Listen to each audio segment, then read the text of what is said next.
மாண்புமிகு உறுப்பினர் ஜெயக்குமார், மாண்புமிகு பொதுப்பணித்துறை அமைச்சர்.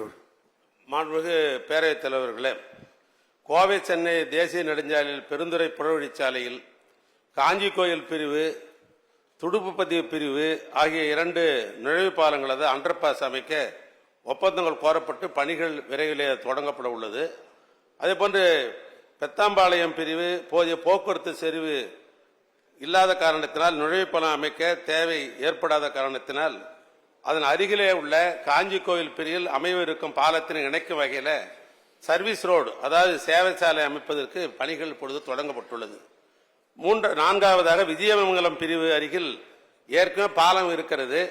அந்த பாலத்தை இணைப்பதற்காக வகையில் புதிய சேவை சாலை ஒன்று அமைப்பதற்கு டெண்டர் எல்லாம் கோரப்பட்டிருக்கிறது. எனவே அந்த பணிகளும் நடைபெறும். நீங்க 4 பிரச்சனை சொல்றீங்க, 4 பிரச்சனையும் தேசிய நெடுஞ்சாலையாக இருந்தாலும் அதற்கு முன்னெடுப்படுத்த ஒப்பந்தம் கோரப்பட்டு பணிகள் நடைபெற்றுக் கொண்டிருக்கிறது. மாண்புமிகு ஜெயக்குமார். மாண்புமிகு பேரவைத் தலைவர் அவர்களே,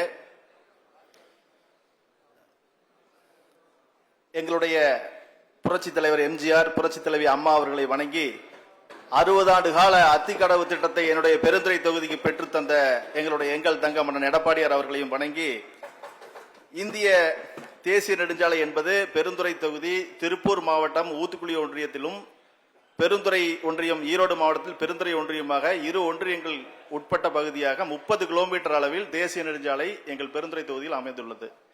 பெருந்துறை தொகுதியில் கிட்டத்தட்ட சேலம் கொச்சி தேசிய நெடுஞ்சாலை 544 2009ஆம் ஆண்டு குமாரபாளையம் செங்கப்பள்ளி இடையே 48 கிலோமீட்டர் சாலை தேசிய நெடுஞ்சாலையாக மாற்றப்பட்டதற்கு பிறகு 15 ஆண்டுகளில் 1500க்கும் மேற்பட்ட விபத்துகளில் 450க்கும் மேற்பட்டோர் இறப்பும் 1000க்கும் மேற்பட்டவர்களுக்கு கொடுங்காயமும் ஏற்பட்டுள்ளது.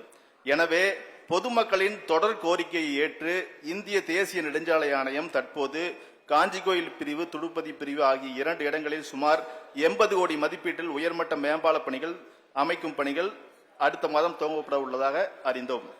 எனவே இத்திட்டத்தில் விடுபட்டு போன பெத்தாம்பாளையம் பிரிவு, திருவாச்சி பிரிவு, விஜயமங்கலம் RS பிரிவு, மூங்கில்பாளையம் பிரிவு, கம்பளியம்பட்டி பிரிவு, பொன்மடி பிரிவு, சரளை பிரிவு ஆகிய நெடுஞ்சாலை சந்திப்புகளில் சர்வீஸ் சாலைகளுடன் கூடிய உயர்மட்ட மேம்பாலம் அமைக்க அரசு ஆவணம் செய்யுமா என்பதை மாண்புமிகு பேரவைத் தலைவர் வாயிலாக மாண்புமிகு அமைச்சர் அவர்களை கேட்டுக்கொள்கின்றேன். மாண்புமிகு அமைச்சர் அவர்கள்.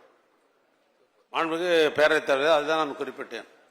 நான் ஈரோடுக்கு இந்த இடைத்தேர்தலுக்கு போன பொழுது அந்த பகுதியில் இருப்பவர்களெல்லாம் நேரடியாக என்னிடத்திலே பார்த்து இந்த பகுதியில் அதிகமான விபத்து ஏற்படுகிறது, ஆனால் இங்கே அண்டர் பாஸ் போட வேண்டும் என்று வரித்துவன் அடிப்படையில் அதுக்கு பின்னர் 2 முறை நான் டெல்லிக்கு போகிற பொழுது நானும் எங்களுடைய செயலாளரும் நேரடியாக மாண்புமிகு ஒன்றிய அரசினுடைய அமைச்சராக நிதின் கட்கரி அவர்களை சந்தித்து இதை கட்டாயம் போட வேண்டும் என்று வலியுறுத்தின அடிப்படையிலும் கடிதங்கள் எழுதின அடிப்படையில் தான் இப்போ அந்த 2 அண்டர் பாஸ் போடுறதுக்கு வேண்டிய ஏற்பாடு பண்ணியிருக்கிறாங்க.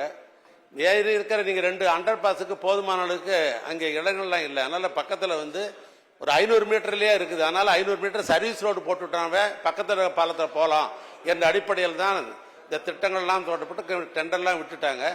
இந்த 4 முடிஞ்சு விட்டோம்னாக்கா அந்த விபத்துகள் அந்த பகுதியில் ஏற்படுவதற்கு வாய்ப்பில்லை. ஆனால் அது முடிஞ்ச உடனே நீங்க நினைக்கிற கோரிக்கை நிறைவேற்றப்படும். மாண்புமிகு உறுப்பினர் ஜெயக்குமார்.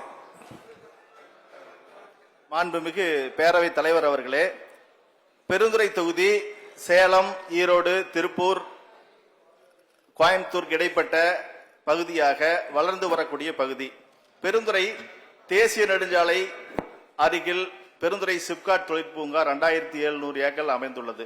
அது மட்டுமல்ல, திருப்பூர், கோயம்புத்தூர், கேரளா போன்ற பகுதியிலிருந்து வருகின்ற வாகனங்கள் அனைத்தும் பெருந்துறைக்கு அருகாமையில் இருக்கின்ற விஜயமங்கலம் பிரிவில் ஒன்றிணைந்து பெருந்துறை நகரை தாண்டி சென்னை செல்கின்ற வாகனங்களும் இங்கு மதுரை, ஈரோடு, கரூர் போன்ற பகுதிகளுக்கு வாகனங்கள் பெருந்துறை நகர் வழியாக செல்வதன் காரணமாக பெருந்துறை பகுதியில்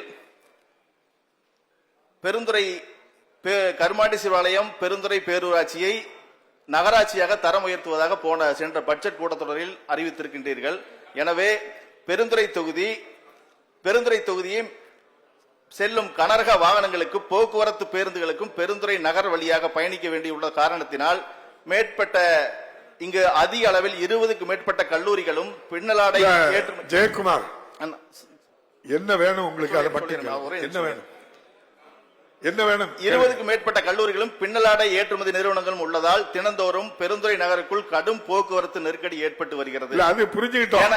எனவே கோவை சாலை, வேட்டுவாளையம் பிரிவிலிருந்து பழைய பஸ் நிலையம், குன்னத்தூர் நாள் ரோடு, அண்ணா சிலை ரவுண்டானா, காவல் நிலைய ரவுண்டானா ஆகிய இடங்களை இணைத்து உயர்மட்ட மேம்பாலம் அமைக்க வேண்டும் என பெருந்துறை சட்டமன்ற தொகுதி மக்களின் நீண்டகால கோரிக்கையை நிறைவேற்றி தருமாறு மாண்புமிகு பேரவைத் தலைவர் வாயிலாக மாண்புமிகு அமைச்சர் அவர்களை கேட்டுக்கொள்கின்றேன். மாண்புமிகு அமைச்சர் அவர்கள்.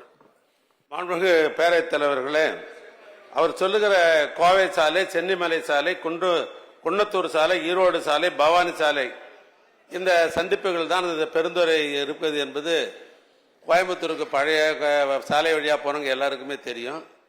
சமீபத்தில் கூட சரி, நான் 2 மாதத்திற்கு முன்னால் அந்த பக்கத்தில் பயணம் செய்தேன். அது நெரிசல் இருப்பது என்பது உங்களுடைய கண்ணோட்டத்தில் இருப்பது ஒன்று, அது தவறெல்லாம் இருக்கிறது. ஆனால் இப்போ அதனால் நெரிசல் இருக்கிற காரணத்தினால தான் காவல்துறையின் சார்பாக அங்கெல்லாம் சிக்னல்லாம் அமைக்கப்பட்டு இப்போ முறையாக டிரான்ஸ்போர்ட் போயின்னு இருக்குது. ஆனாலும் நீங்கள் ஏற்கனவே சொல்லுகிற கோரிக்கை நிறைவேற்ற என்பதற்காக எங்களுடைய துறையின் சார்பாக நாங்கள் ஆய்வு மேற்கொண்டோம்.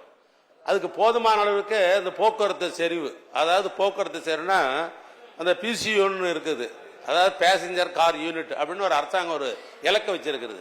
அதை தாண்டினாதான் அந்த மேம்பாலமோ அல்லது மேல்மட்ட சாலையோ அமைக்க முடியும். அது இன்னும் அந்த அளவுக்கு வரல. ஆனாலும் தொடர்ந்து நாங்கள் கண்காணித்து கொண்டு இன்னும் போக்குவரத்து கூடுதலாகிற பொழுது இந்த அரசாங்கம் அந்த மேல்மட்ட சாலை அமைப்பதற்கு வேண்டிய முயற்சி எடுத்து அதுக்கு முன்னுரிமை அளிக்கப்படும் என்று இந்த நேரத்தில் தெரிவித்துக் கொள்கிறேன்.